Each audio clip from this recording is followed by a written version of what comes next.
Okay, good. So we're going to talk about something called the diameter.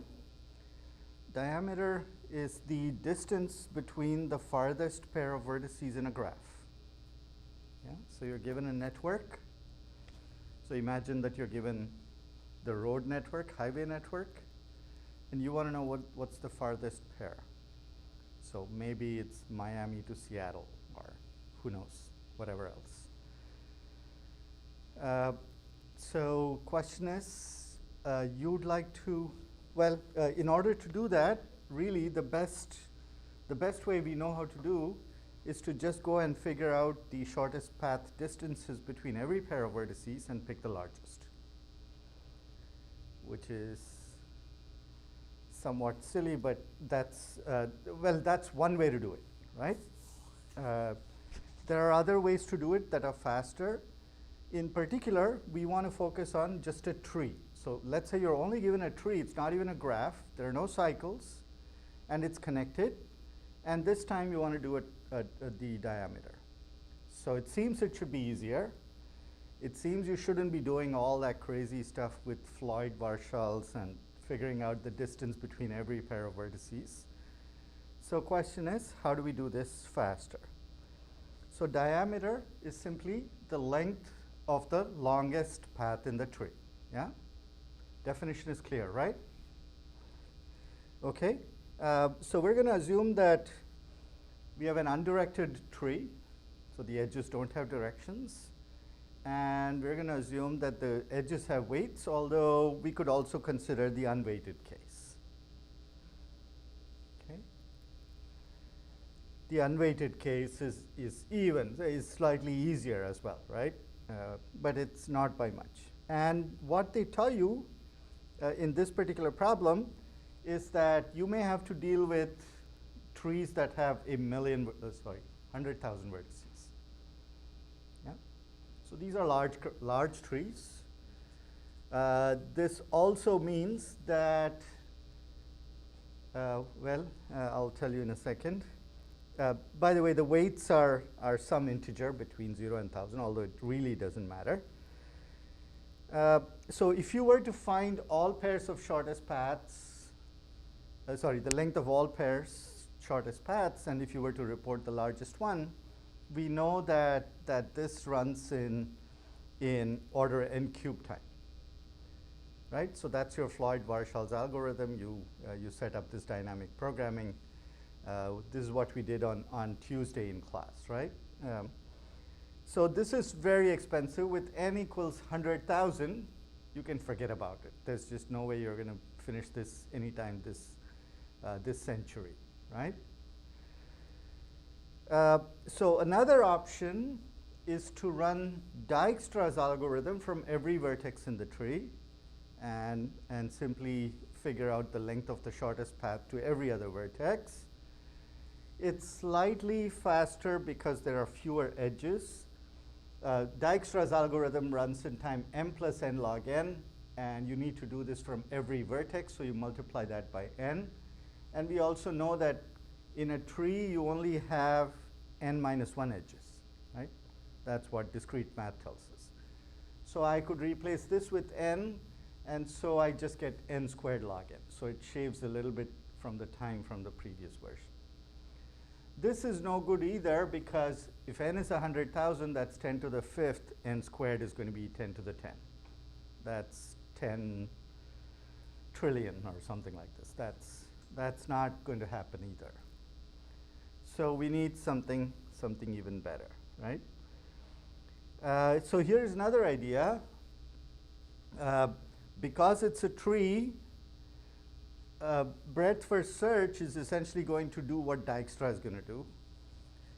And so if you did breadth first search from every vertex, you could still solve the same problem, except that you have to modify breadth first search a little bit, because you have to figure out the distances to as you go out from the vertex and you go to the next and the next and the next, right? So this could take you, because breadth first search runs in linear time, this whole thing can run in n squared time, right? Okay. Is this tree related? No, it's an undirected tree. So all the edges don't have directions, right? So that's where the problem is at this point. Even n squared is not going to work because n is 100,000. So what do we do? That's the question.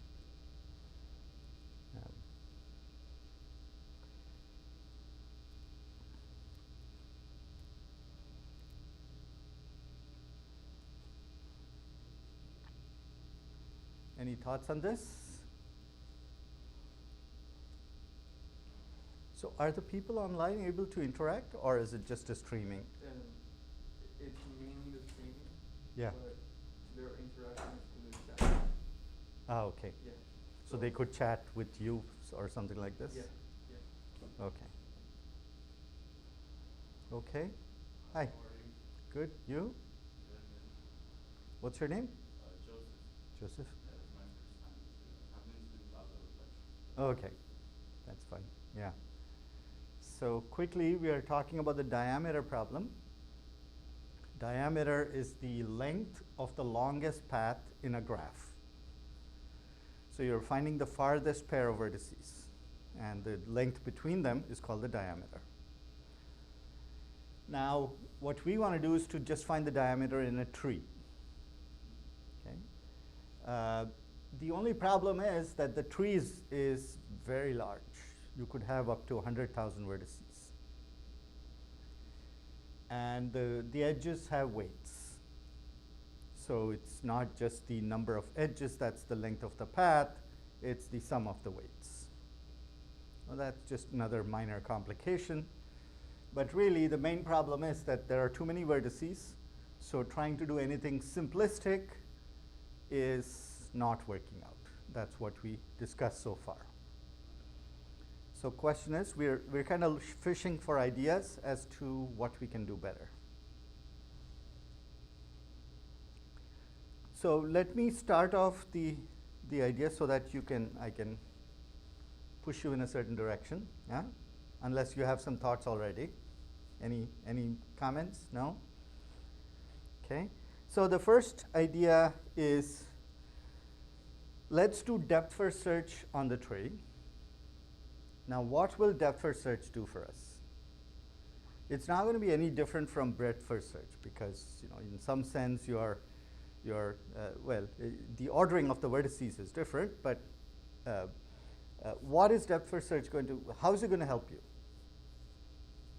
It'll give us at least one path all the way down. It's going to give us, it's going to give us all the paths from whatever vertex you start from, right? But it turns out that's not the true worth of it. The first thing that it does is, remember, depth first search also gives you something called the depth first search tree. And the depth first search tree is always directed from a vertex to the vertex that you find in the next iteration, right?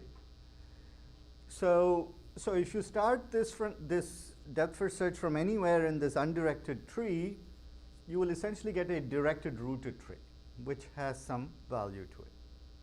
Okay? So you are concerned about what do I do? It's not rooted. I don't even know how to think about this. Well, this helps you. This should help you. Yeah? Hey. Hello. So this is to help you structure your thinking so that now you have a nice rooted, directed tree. Everything comes from the root and goes down, right?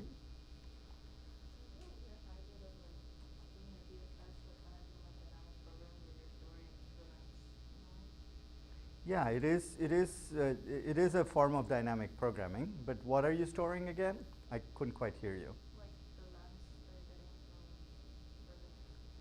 Length from what to what? I don't even know. Because I don't know whether I even picked a good vertex to start with. I randomly picked one, right? So my diameter may be defined by these two guys, but I just picked one out of the hat. I have no idea what I picked. So what do I do?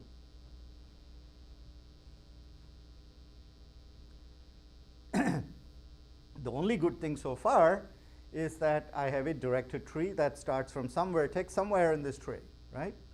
That's my root, and everything goes out like that. So, Alejandro, the problem we're looking at is, not Alejandro, sorry, your name is Miguel, right? Sorry, yeah. You're trying to find the diameter of a tree, and the diameter is the length, is the distance between the farthest pair of points. Okay? Yeah. I don't know how smart this is. It's just respelling the block right now. Yeah, that's fine. So let's say we choose a random node and we do DFS on it. Right. It will give us, like it says there, directed root tree. Yeah. But from there we find the longest path, right, for that given tree. For that tree, what's, my tree now looks like this. I started there.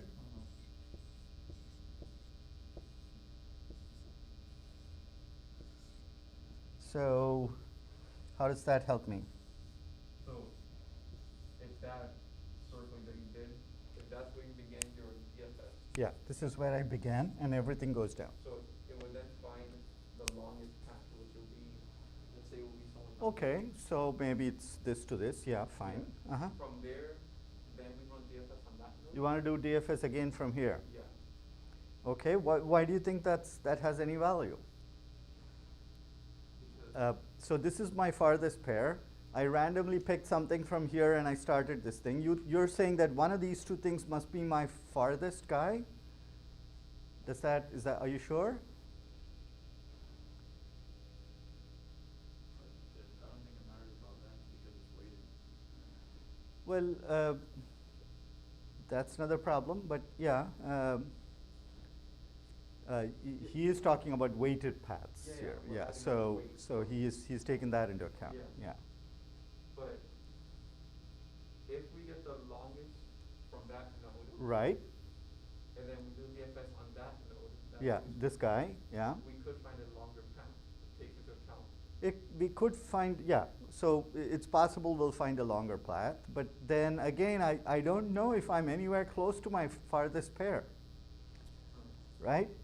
I don't know where the heck that thing is, and I don't know if I'm even getting there, if I'm getting closer.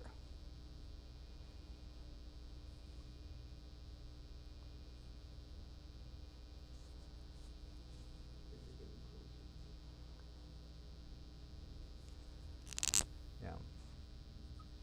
So with this DFS tree, we can make some assumptions. You can make whatever assumptions you want, but ultimately it has to help you solve a general problem, Yeah. right? And the general problem is, all I know is somewhere there is this farthest pair, sure, right? But I don't know if I randomly pick something, it's not going. I can't make any assumptions on where that random vertex is going to be. So can we not get the longest path for each branch and then connect those two? Yeah. So this boils down to something we did earlier with that other problem, Yeah. right? So we do things in the branches, and then information kind of percolates up until you have the right answer. So what exactly are we going to do then? Yeah, that's a good idea. Let me see what else I have on this slide. Yeah, so this just says all edges are directed from above to below. That's fine. All right, so let's follow up that idea. What you're saying is that I will look at subtrees, right? So I'll look at subtrees like this and do some processing and send that information up the tree. I'll do some processing at every subtree and send that information up the tree. So question is, yeah, sure, if I do that, eventually I'll have all the information that I need, and maybe I would have figured things out. So that sounds like a good plan. What do I do, though? How do I make that work? For every single node. Yeah. we make- Well, so start from the leaf, maybe. That'll help you, okay?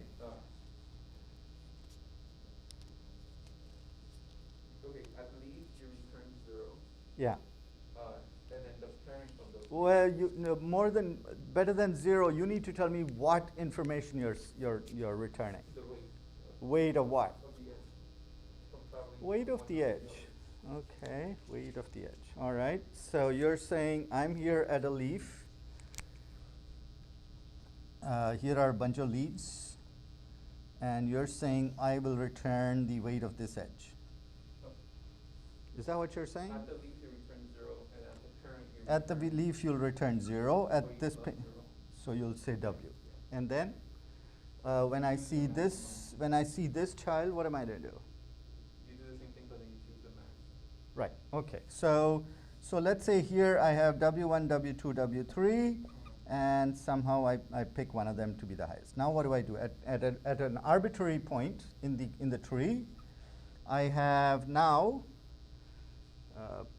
processed. So I'm going to remove this here.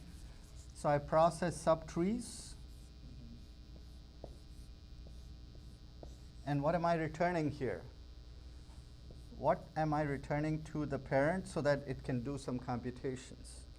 The weight of the subtree plus the weight of that edge. Weight of subtree. I don't know what weight of subtree means. The cost of the subtree with the longest node. You need to be more precise. Okay. I don't understand the way. The Highest. That has been found. Highest. Diameter. Sorry, highest? Diameter, but diameter is not defined on subtree. So you're saying solve the problem completely on the subtree, find the diameter there, and return that. That's all you want to return?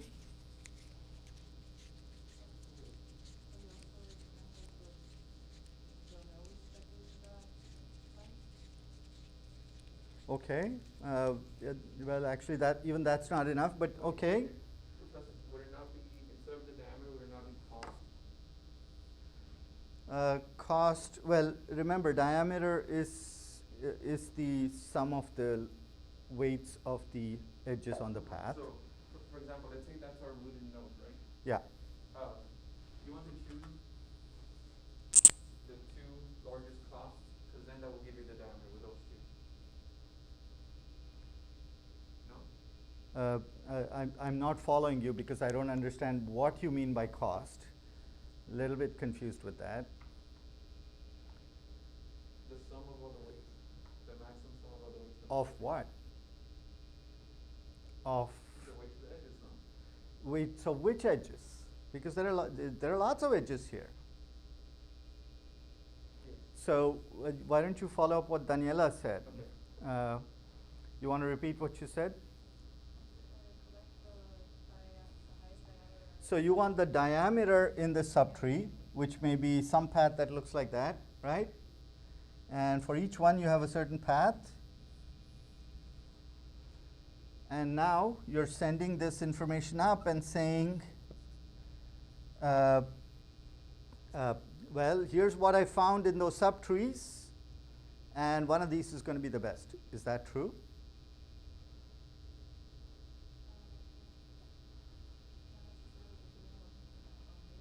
Louder, please. Sorry, I can't hear you. Right. So you haven't taken care of some other cases. How do I take care of that?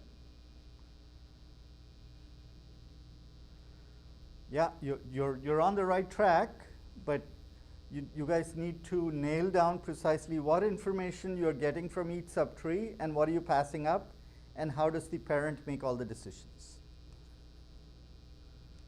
What about the maximum of each one? Maximum of what? The maximum weighted. That's what she said. That's what she had. That's the red squiggles is the longest path in that subtree. I could recursively solve it on that subtree and get an answer and return that. That still doesn't necessarily help me, right?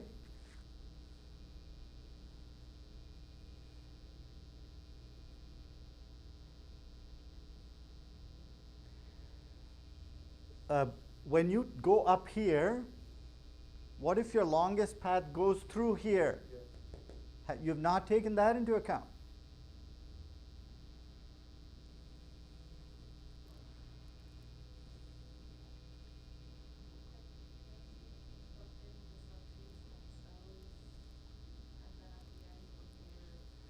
Okay, what does a path that go through here look like?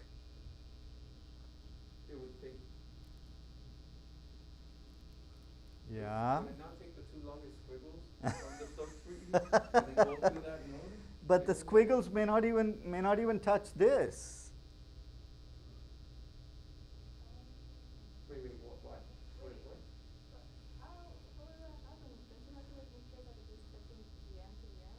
Well, look, I can easily draw a tree. Remember, there are weights. That makes things worse. So I could make this 100 and 100, and this could be 1 and 1. So even though I'm up here, my shortest path is that. I'm sorry, the longest path is that.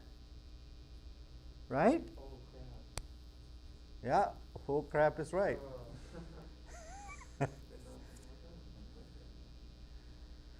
So we have no idea what the thing looks like.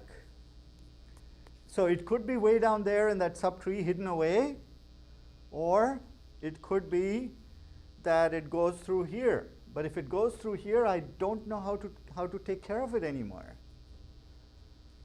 Wait, so each subtree will return like the left portion of the squiggle and the right portion of the squiggle? So what is the left portion? Well, left portion of what squiggle?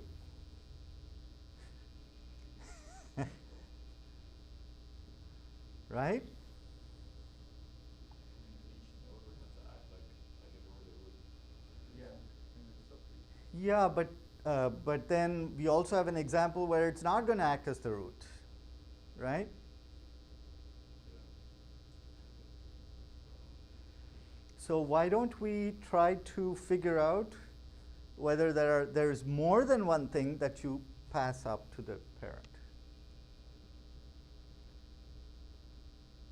So clearly, one piece of information is what's the best I've found here in this subtree, right? That's useful because it could be like something over there where it's hidden over there and it's the longest path, and so that information needs to be passed up. But there is something else too I need to pass up, which turns out to be useful. And what's that? Now, that should help us to find paths that go through here, right? And you just said it, something about if it's going to go through there, it just needs to be 1/2 of the squiggle. What does that mean? How do we keep track of that? Yeah? It's the longest tree, like one individual tree. Not tree, Sorry, like subtree. a path, not a tree, Sorry. right? So what you need is to keep track of the longest path that goes through here. So I have that. That's my longest path that includes that vertex. Okay? And now I could add to it this guy, and I would have the longest path that includes that. I would have the longest path that includes that, and longest path that includes that. One of these should give me the longest path that goes through the parent. Which one?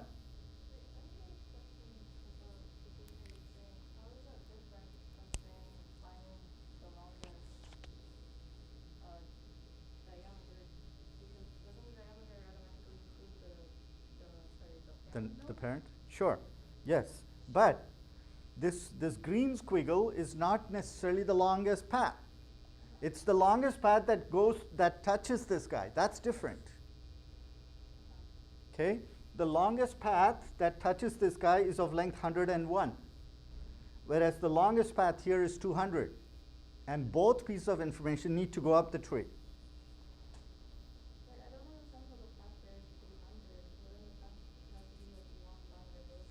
Why is not this from here to here 200? Oh, so that's a path too? Why not? Of course it's a path. Oh, I didn't consider it. Your red squiggle is that. I thought you had that in your mind.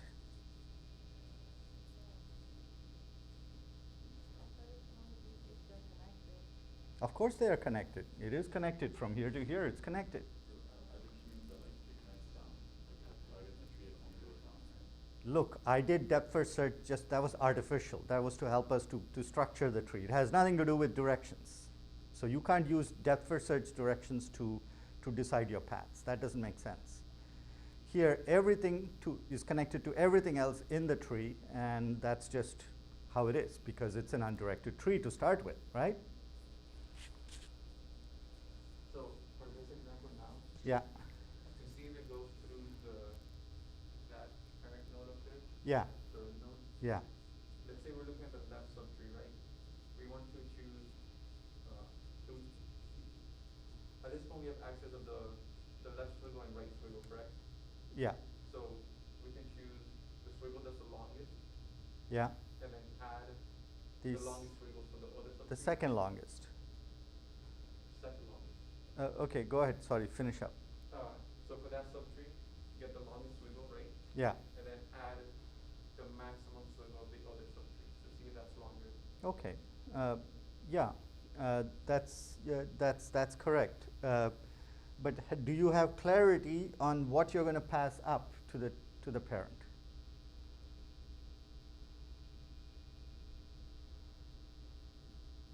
What are the two things? Are there two things that you have to pass up? And if so, what are they? Can you write that down clearly or state it clearly? The maximum squiggle. Yeah. And then Sorry, I don't understand squiggle. Give me be precise, please. the Yeah. maximum subtree that connects with the Subtree, no. Subtree is no good. I'm looking for paths. weighted path Uh-huh. that connects with the node on the top, and then the total path that involves the both weighted paths, because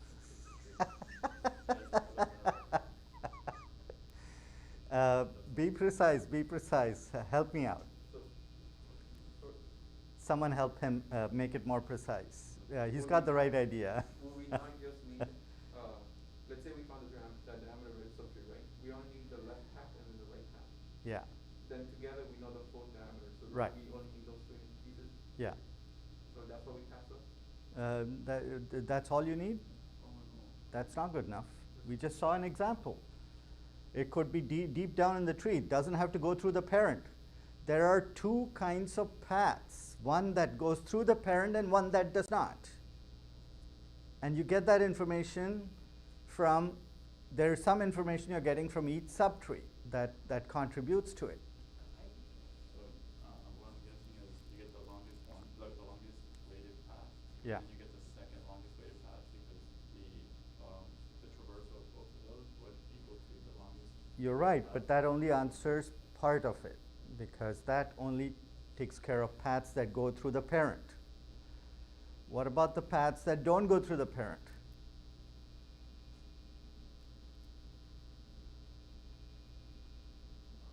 Wouldn't each other node under that also do that? Exactly, but where is that information? Are you keeping track of it? If so, where is it?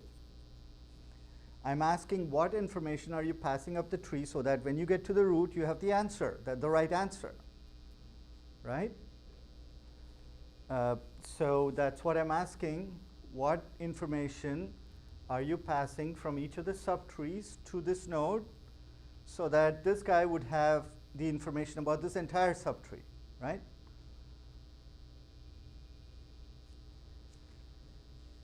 You guys are pretty close. You need to wrap this up. Yeah?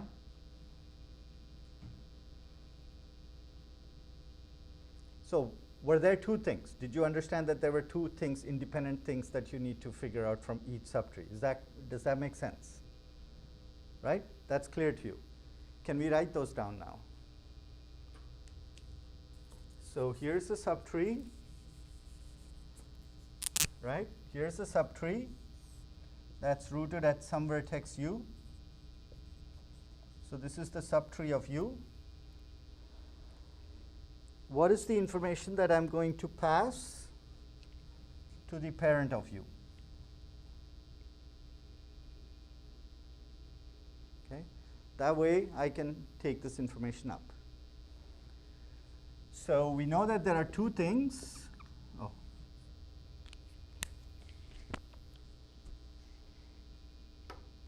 Okay, can Yeah, nodes, right? yeah, yeah, So for that example you have parents. yeah. So you need to determine whether or not you go through the parent, right? Whether or not? Whether or not you go through the parent. Right. So what you're Well, passing you don't have to decide that. Yeah, yeah. Okay. So you'll be passing either I'm just gonna generalize it to the maximum diameter of that subtree, Yeah, or the longest path in that subtree plus the edge to the parent. yeah, So the maximum of those, yeah. Why do you have to do a maximum of those? because the subtree might be larger than actually including the parent, so you might have to exclude them. Yeah, so, right. So this is why I'm saying you guys need to separate out the two pieces of information that comes out. And let me see if I can bring some clarity to this, okay? So from each subtree, I'm going to get this following information. The first is the longest path in that subtree.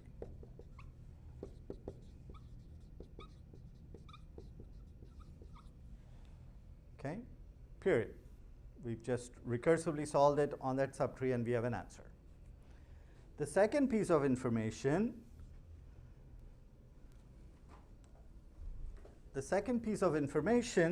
is going to be the longest path in that subtree from its root.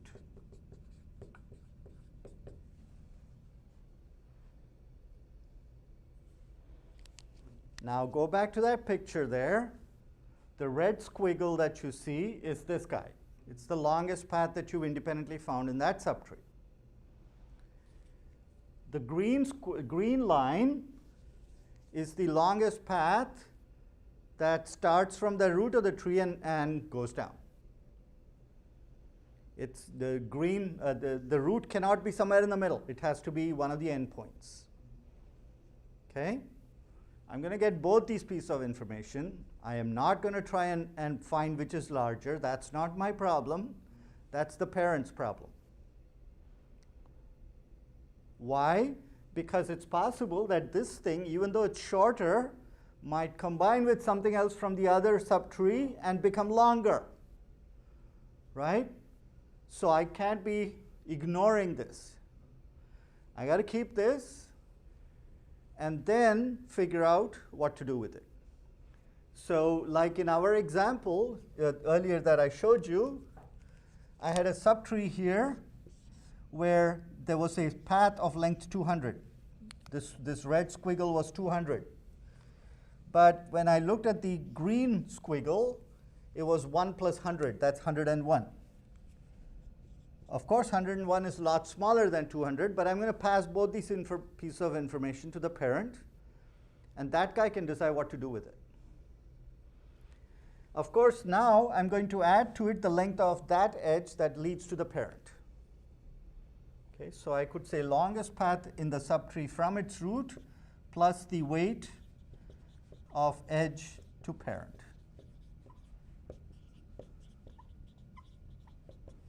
Okay, so from each subtree, let's call this subtree rooted at U.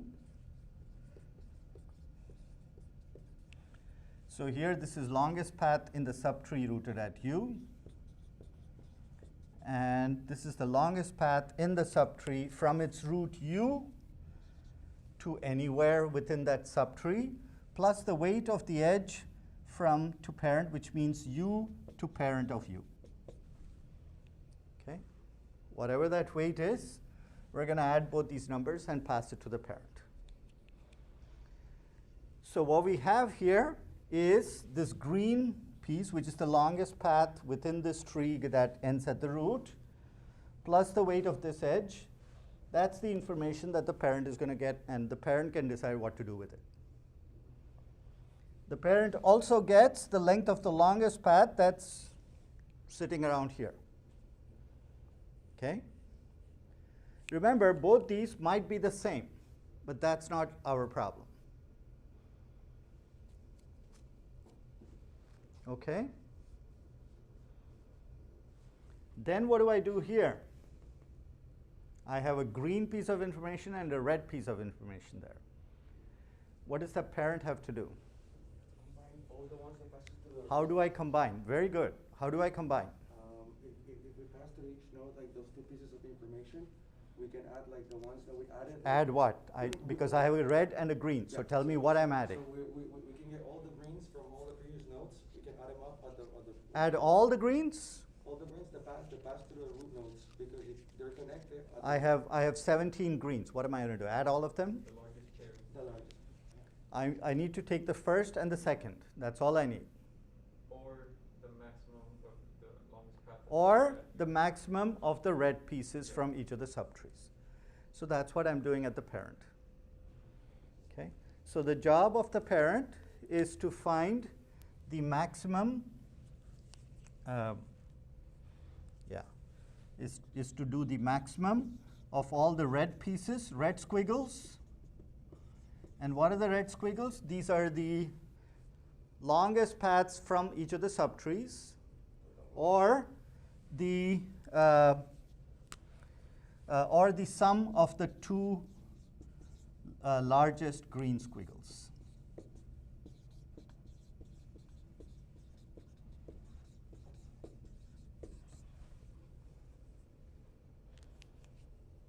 Sound good?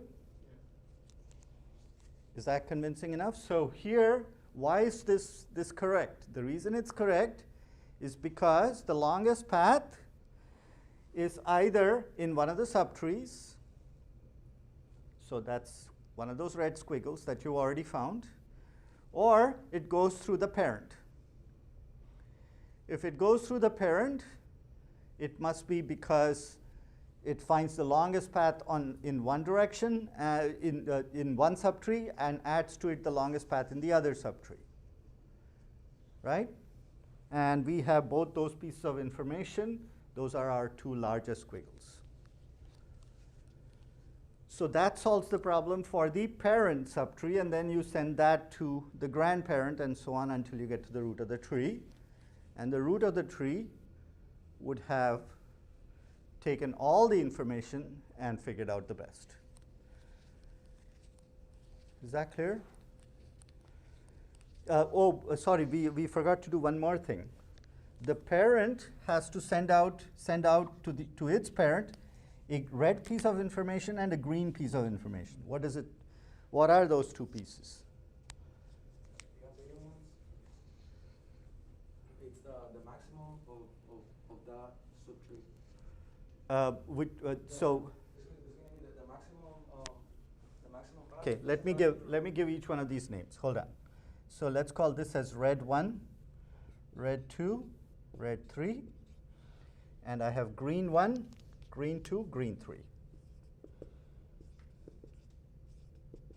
That's what I got from each of the subtrees. Now I have to figure out the green piece that goes up and the red piece that goes up. So tell me what they are.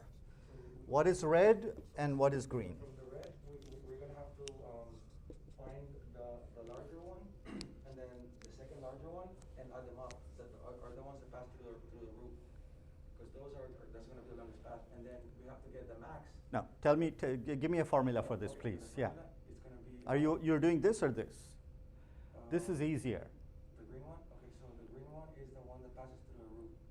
So that one we have to get the maximum and then add it to the one that's after the maximum.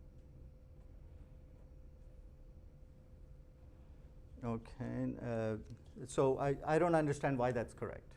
Because like the one that passes through one edge is going to be long, and then if it's going to be the longest one. Okay, you're missing something. Would it be the largest green swiggle from the subtrees plus the edge to the parent? Right. So that's for green, and then for red. Correct. Is that computation that we did? Is this computation? Yeah. So in fact, this is going to be the red. It's going to be either the largest red squiggle here, or it's the sum of the two largest green squiggles. One of these two has got to be the largest red squiggle that comes from here. Okay? The green squiggle, the green that is being sent up is the weight of that edge. So let's call that weight as W, right? So W is the weight of the edge to the parent plus, what did you say? The longest green squiggle. Right, so it's the maximum of G1, G2, G3, right? So that's the one, because that's the one that's going to hit the root, hit the parent's parent. This one here, we could rewrite this as red squiggles is R1, R2, R3. But then we also have to take the two largest green squiggles, which is, let's say, G1 plus G2. Okay, is that clear? So you have to do this at every vertex and then send this up until you get to the root of the tree. And there, it's either going to be the best green or the best red. You don't care which one. Okay?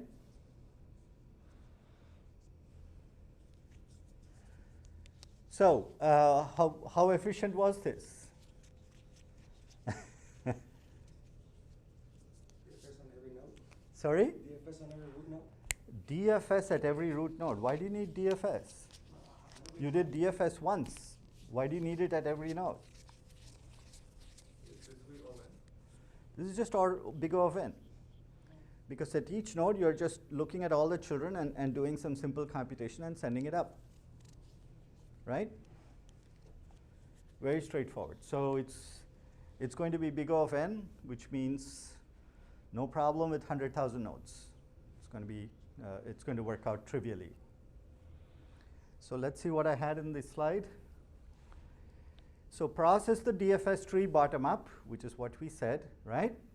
We know how to take care of the leaves. The leaves will give you very simple information, right? In fact, for the leaves, the red squiggle and the green squiggle are going to be 0. Right? And then for each vertex, find the distance of the farthest node in each subtree. So that's the green part. And then, so you keep track of if there are more than two subtrees, keep track of the longest subpath. By the way, what if there's only one subpath? What if there's only one subtree?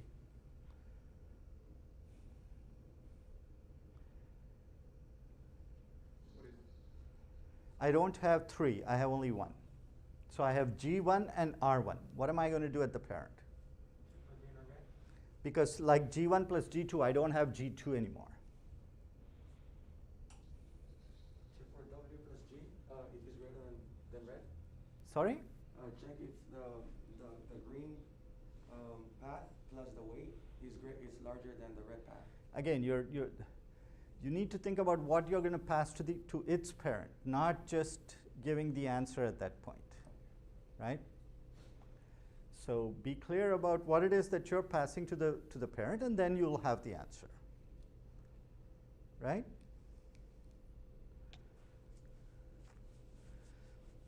So are you able to visualize this, what's happening? I mean, you're just processing it bottom up in the depth first search tree, okay?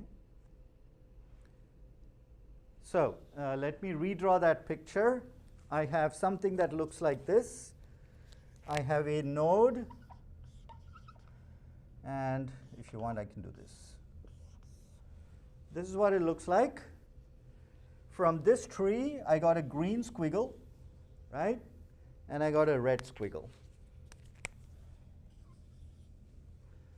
The red one is the longest path that may or may not be going through the root. The green piece is the longest path that goes through the root. That's what I have. And I have the weights of those two edges. So I don't know, let's call this W and let's call this W prime. Now my question is, I know what gets passed to this guy, but I don't have another child here. So I want to know what gets passed there. What is the green piece of information and what's the red piece of information? Remember, green piece of information is the length of the longest path that goes through that node, starts at that node, sorry, And the red squiggle is the longest path in that subtree. I don't care where it sits. Right?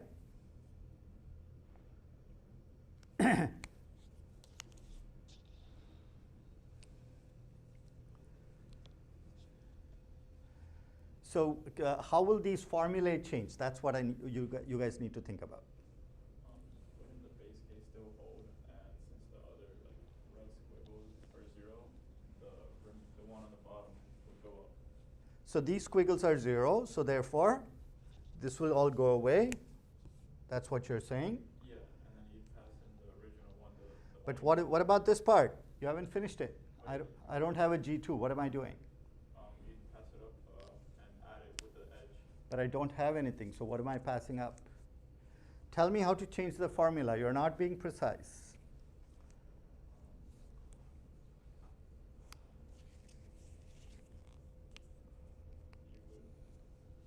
You just told me these things are 0, so throw them away. There's only R1. There's only G1, so what do I do with G2? I can't do sum of two largest, so what am I doing? You just remove this G2 because it's 0? Is that what you said? Yes?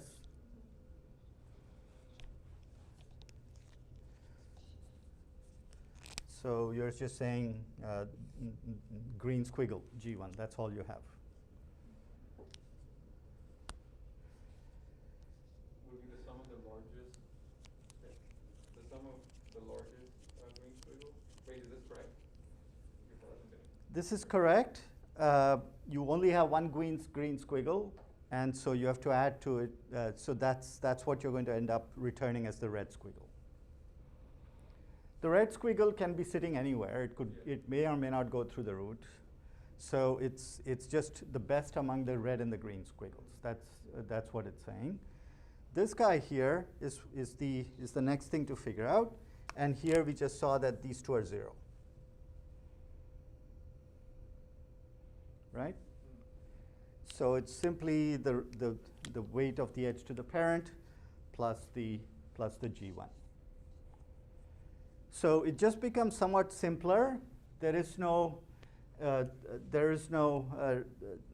the part that you're sending up is relatively simple.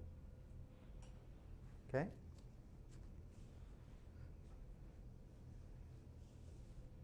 Any questions about this? You think you can write the code for this? I think we wrote something for the other problem, so this shouldn't be all that different.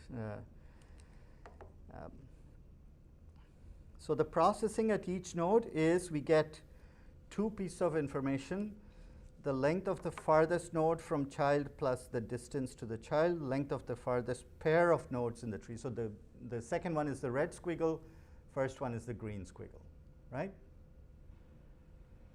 And then you process this information, pass it on to the parent until you get to the root of the tree, and you're done.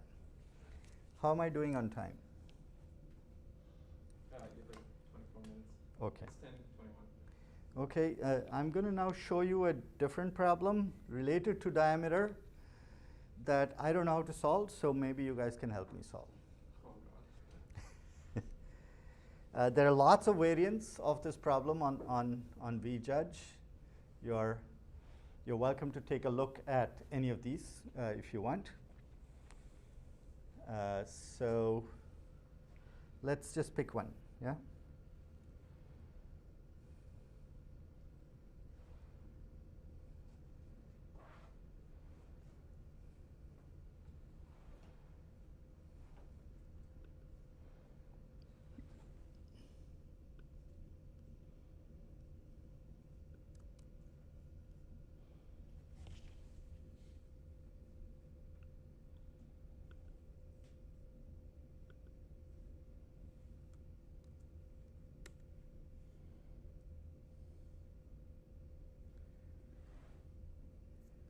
Yeah, maybe we shouldn't look at this problem.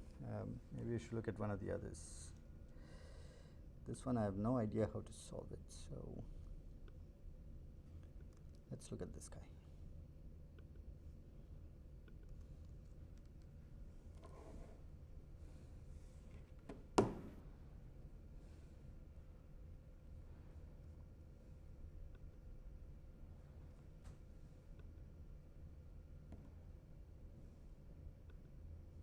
Okay. So it's a variant of the tree diameter problem. Can you read this? Or do you want me to? From the live stream or from here? Live. No, can you read it first? Yeah, okay, that's way better. Okay. All right, take a look at this and you're given a tree. So dxy is the farthest pair. Delete a single leaf. And you want the resulting tree to have as small a diameter as possible. And find the minimum possible diameter.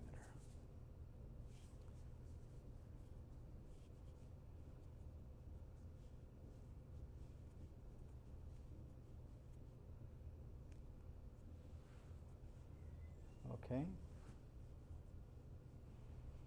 Everyone clear about the problem? You can delete. Wow. If I'm understanding correctly, the trick that said it's the largest, you must find the smallest. No, you're still finding the largest. It's still the diameter. By the way, I mean diameter is defined as the maximum of the shortest pair, length of the shortest path. So you might see shortest, but that doesn't mean it's not the diameter. In a tree, there's only one path, but in a graph, distance is always the shortest distance. Okay, so from here to if I say that the farthest point for Miami is Seattle, I am looking at the shortest path from here to Seattle. I'm not looking at some squiggly long path, right? So that's what is meant by the shortest distance. Wait, but If now instead of maximum possible diameter, it's asking for minimum now. No, I want to reduce the diameter as much as possible. Okay, let me show you an example.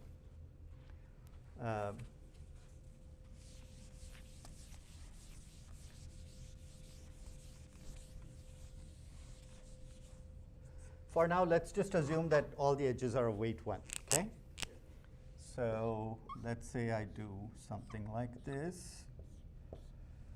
Let's just take this. What's the diameter of this graph, of this tree? Everything is of weight 1. 4. 1, 2, 3, 4. Sure. Now, I want to remove some vertices in order to reduce the diameter. Which ones would I remove? I still have to keep it connected.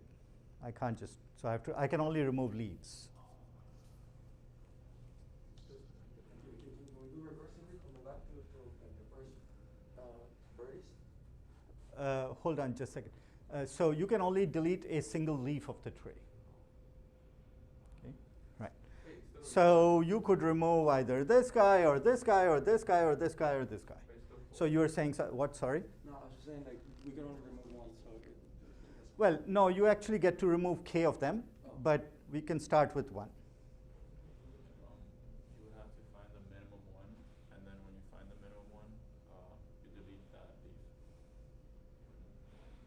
leaf. Minimum 1, what do you mean by minimum? So you guys are getting completely confused with minimum and maximum.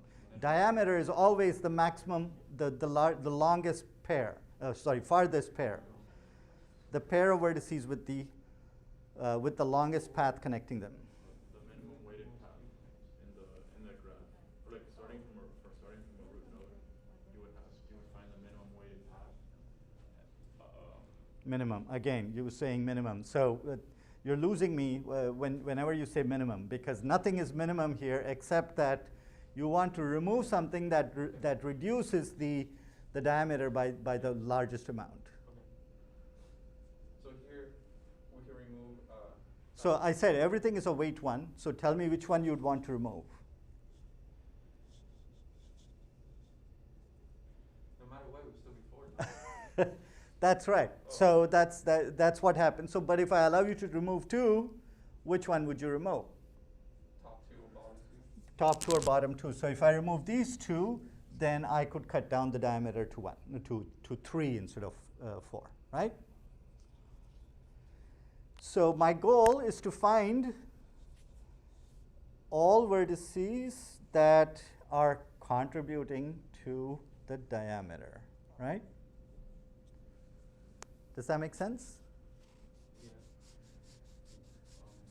What about the maximum, the edge with the highest travel? What is it called? What's the term? What? You want distance, length, weight? What is it that you're looking for? Weight cost, the edge with the highest weight, and then you would have to. Yeah, but that might be this guy or this guy. That doesn't help you. Well, no, the leaf with the highest weight. Okay. Well, it's possible that this is the leaf with the highest weight, and that's not what you want to remove, because it doesn't reduce your diameter. No, it's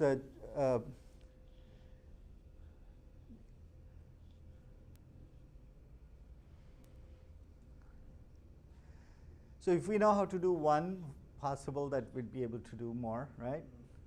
So first of all, it's worthwhile to look at how big n is, Yeah, 300. right?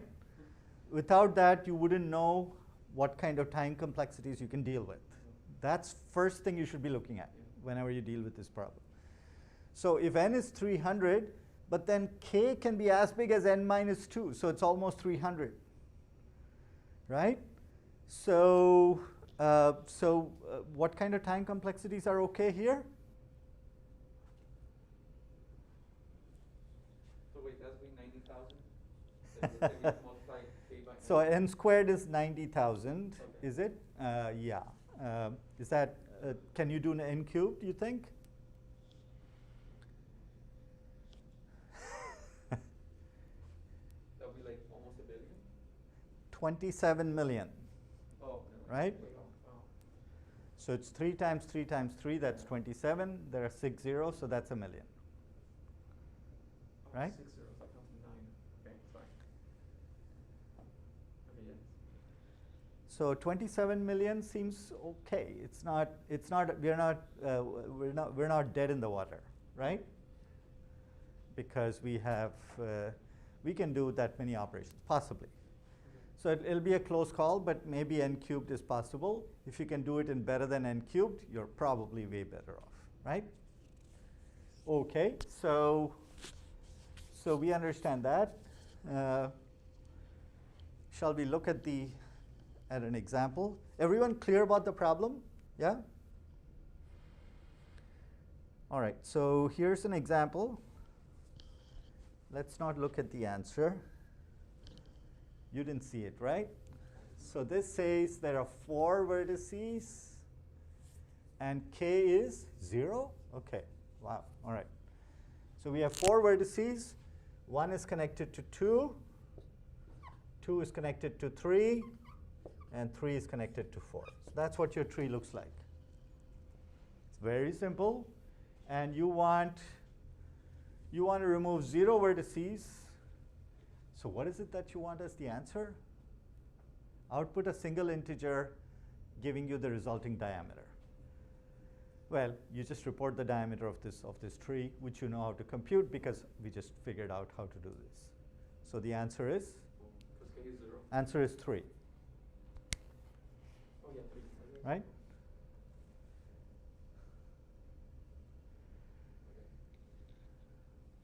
Because that's the diameter. You're not allowed to remove anything.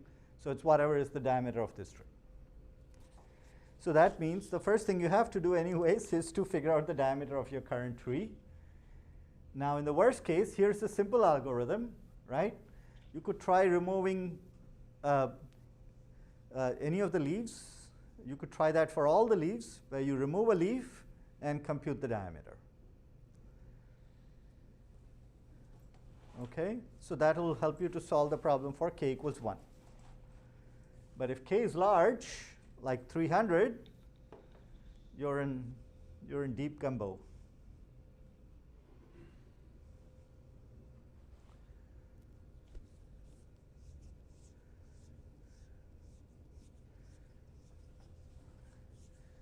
So what I'm going to do is to follow this problem next time. But I'd like you guys to go home and think about this, not just forget about it when you walk out of here, okay? We can spend a few more minutes brainstorming. Any thoughts on what do we want to do? Yeah, I have a question. Yeah. So, let's say we find the diameter, correct? Yeah. Are the only vertices that we care about on that path from? Well, we just saw that's not true. But they both have the same diameter. Right. So the problem is not the question you asked me. The question is the real problem is how many different pairs define the diameter. Yeah. Right. So think of things sitting on a circle, and all pairs are far away. So you have to remove all of them in order to really reduce the diameter.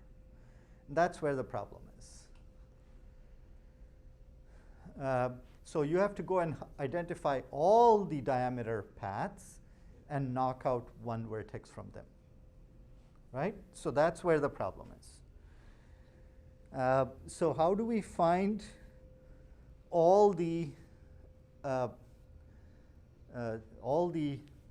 diametrical pairs? If we can do that, then we can just knock out all of them in one shot. Right? So here's another idea. Instead of finding the diameter, find the center of the tree.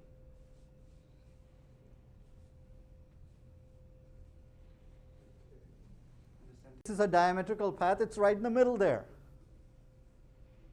So a center is something where the distance to the farthest point is as small as possible.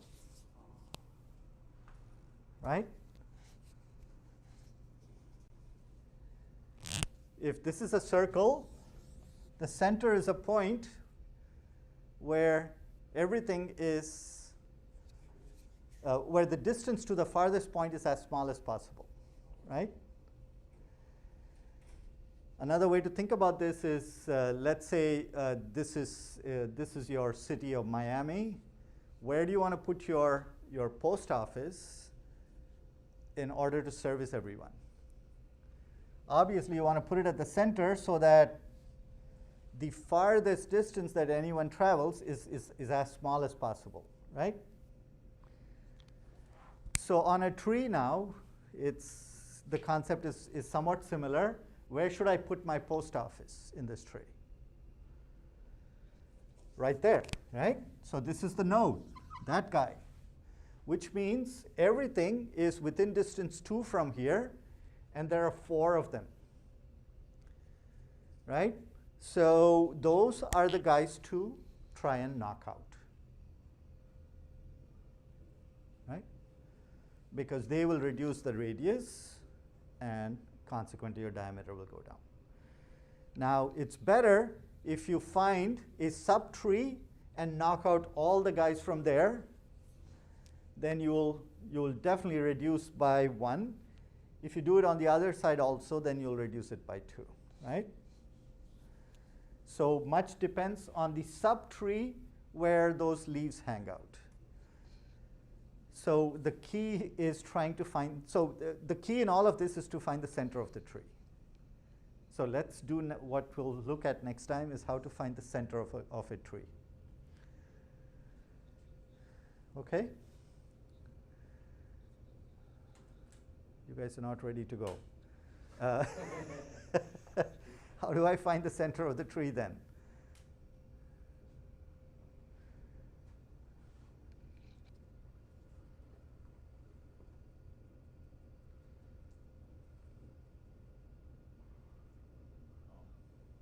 We're not taking weight into account in this problem, right? Or Weight is a minor issue, but sure, we will take it into account. well, The center is still defined in a similar way. It's you want to minimize the maximum weighted distance to all the vertices. Okay, got that?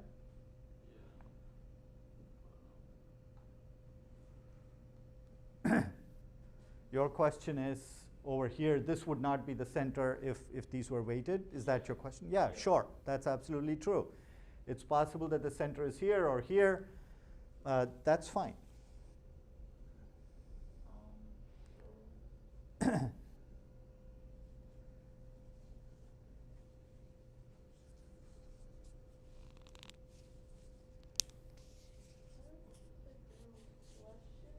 Uh-huh.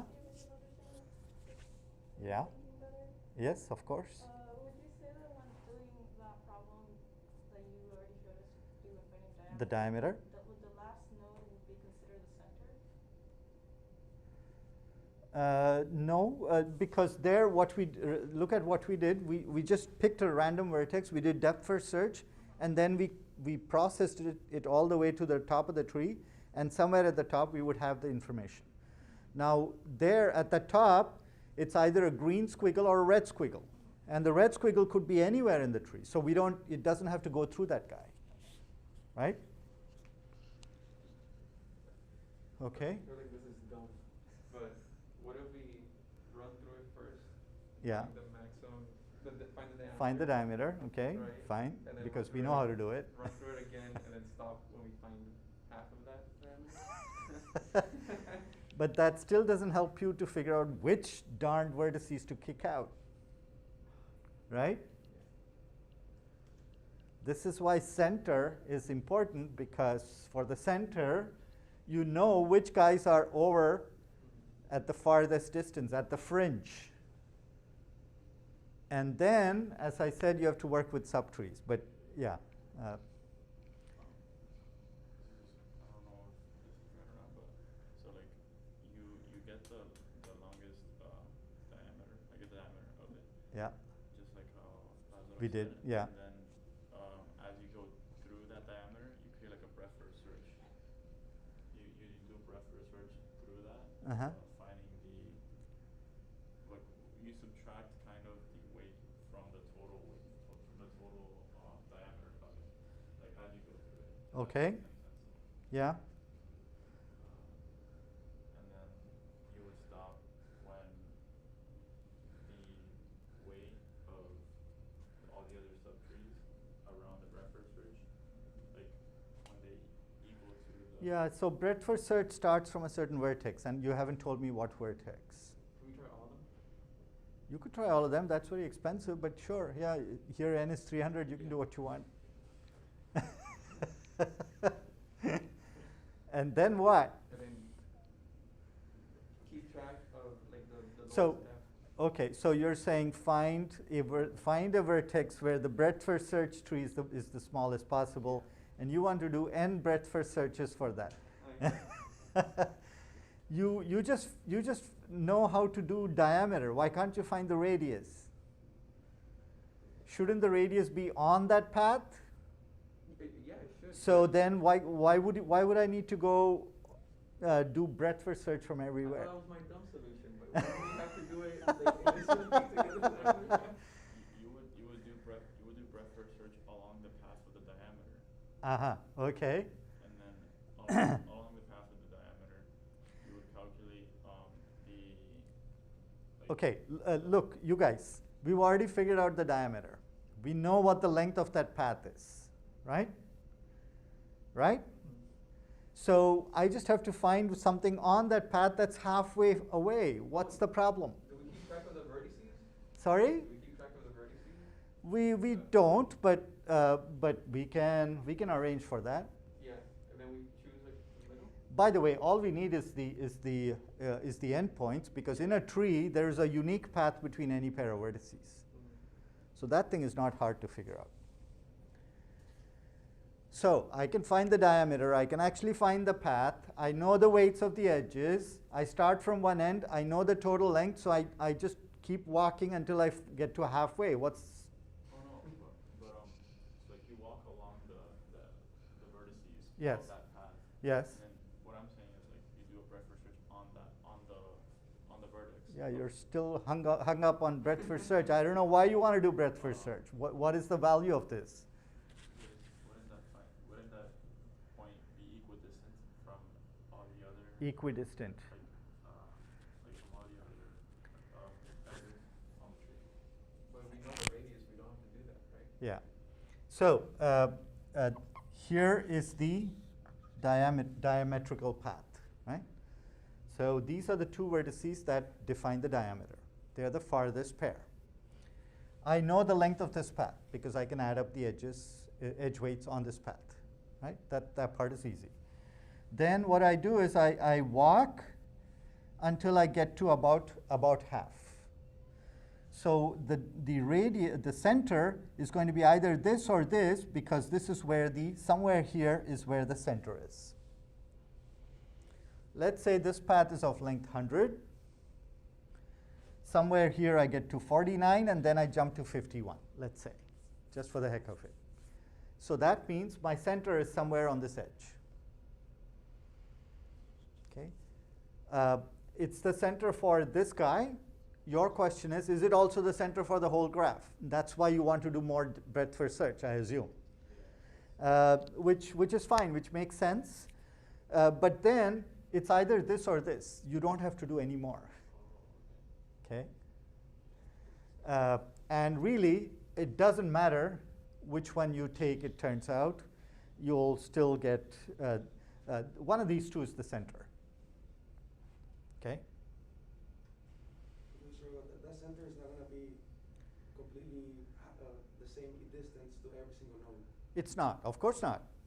Well, even from here to here, it's different from here to here, from here to here, from here to here. So, of course, it's not equal. And it's just the center because... Center doesn't mean they're all equal. Center is minimizing the maximum distance. Minimizing the maximum. Right? Yeah. So because that's the longest path, if we just find like the middle, we're just getting the Right. maximum. Okay, so we only solved a tiny bit of the problem. We now have the center. Now what are we going to do? I have to go and prepare my next class, so I think I'm going to have to stop here. But this was fun. Thank you.